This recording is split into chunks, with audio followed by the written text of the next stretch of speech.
This e-learning lesson is going to cover how to fix board charges prior to billing.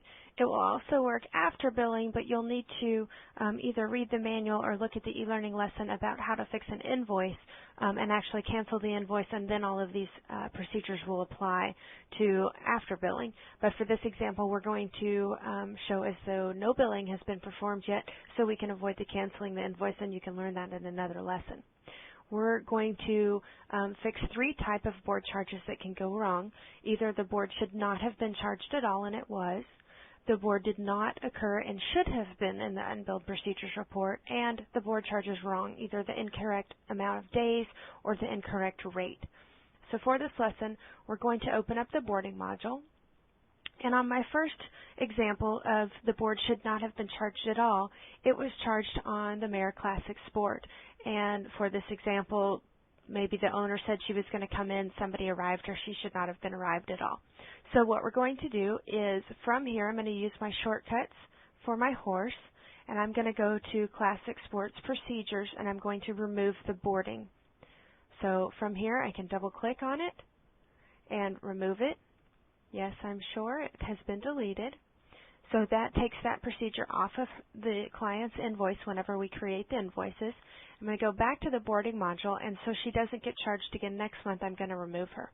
So I'm going to highlight her name one time, go to Tools, and delete a boarding entry, and it will tell me that this is where you actually delete it. Nothing's charged here, but the line that actually adds the horse to the boarding log is deleted, and that's what I want to do. Say yes, double confirmation required, and that can be the comment for the deletion, and that's okay. And it's now been updated, and you can see she's now gone from my list. Next month she will not be charged board unless we check her in. The second example is the wrong new period date. And for this example, we're going to use I'm a Tough Mister. He was checked in on 310, but somehow somebody put him in as 410. This can be the case of the new period being wrong, or he could simply not have been in the list whenever we charged board. If he was not in the list, we would simply check him in on the date of his arrival, and then after we fix the next horse on our list, we'll actually charge board again, and I'll show you how to do that. He will be charged at that time. So to fix the new period date, we're simply going to use our tools function here. It's important that you understand the difference between the arrival date and the new period date. You can see that most of my horses, the new period date is 4/1. That's because whenever we charged board on for the last month, for March, the boarding went through 3/31 of 07. So it's going to take my new period to 4/1/07. Anybody that's on the boarding log with a new period date of 4/1/07 or prior, whenever we bill at the end of this month, 4/31 or 4/30, will be charged board as well. So this horse, since we billed through the end of March, never showed up on the list because his new period date was set after that date. So we're going to fix that. And his new period date should actually be his arrival date for this example. With him highlighted, we're going to go to Tools and change the new period date for the selected horse only. And the new period date, just like I said, should be the same as arrival.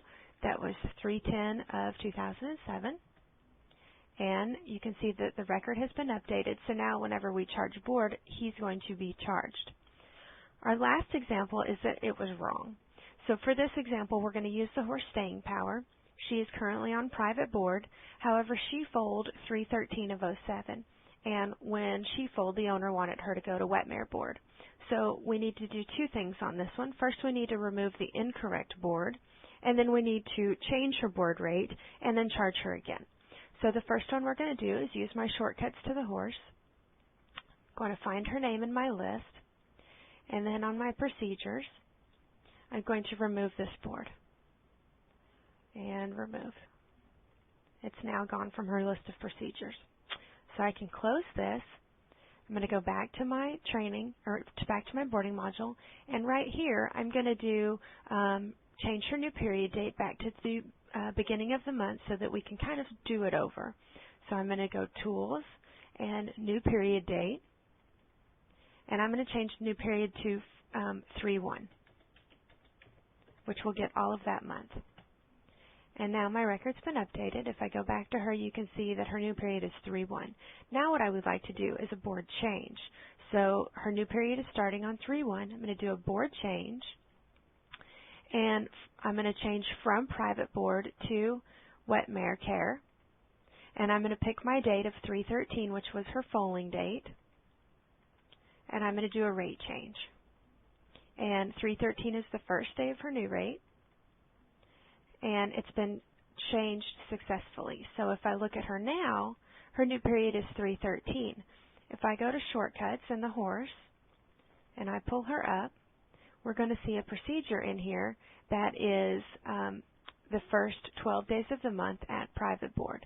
Now when we go back in here and we recharge both this horse and the horse from the previous example, they'll be charged the correct rate from that new period date forward.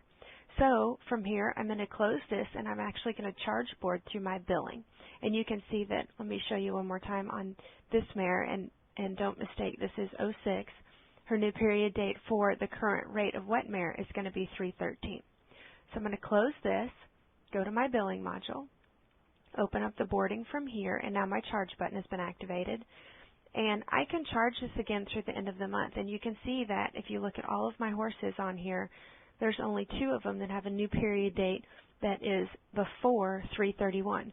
All the horses I've already charged on 4/1 will not be affected. So I'm going to charge my board.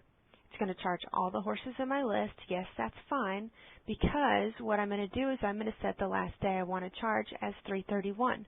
Again, those horses that have already been charged and their new period is 4/1 will not be affected. So I will say OK. It's going to set my new period for those horses I'm about to fix on 4/1. I can say yes. The date I would like it to see for that procedure is 3/31. This is the same as you would do just regular boarding, and I will verify that. And only 2 of my horses were charged.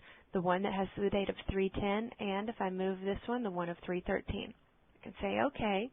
Now if we go back and we look at both of those horses on their horse file, I'm going to see that I'm a Tough Mister now has the boarding. It's the right rate. Again, he didn't have one in before.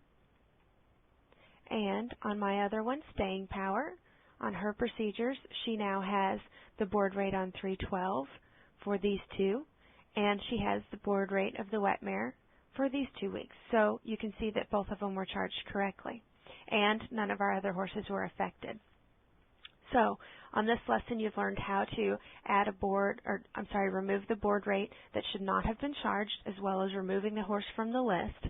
We've learned that we can fix a rate that did not occur, and a couple of reasons why it should have occurred, and also fix a board charge that is wrong.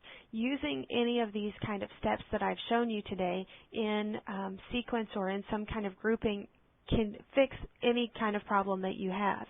So try not to use just a specific example of maybe my last horse being changed, having a board rate change in the middle. You can, reset a date to some previous time, fix it. You can remove it.